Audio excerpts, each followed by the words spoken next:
Zillow just took all your past sales off of their platform, right? And they're making moves to become a brokerage, which is no secret to me, but people are surprised about that. I don't know how.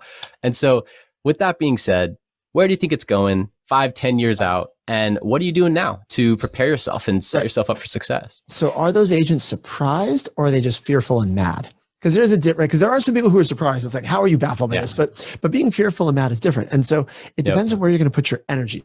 There's zero changes you can make coming from a place of fear and anxiety.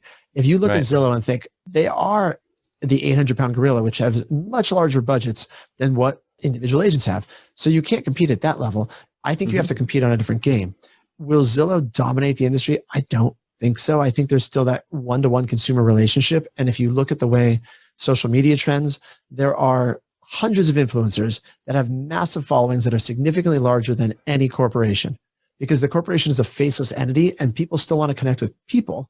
So what I'm focused on is creating that hyper-local connection, which is where most of the agents that, if I'm coaching or training or talking to anybody else, that's one of the things we're talking about, is how do you separate yourself and create that hyper-local presence and that deeper relationship that no Zillow can replicate. Dominate.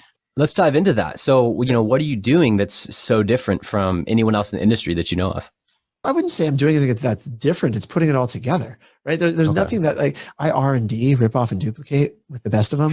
So it's not like I'm sitting around making up these strategies being like, I'm going to do this wacky thing that no one else has done. It's just taking it going deeper. So staying in front of people consistently with video, right? Doing things offline for your A clients, getting hyper local in terms of real knowledge about a small market area and delivering that information to clients.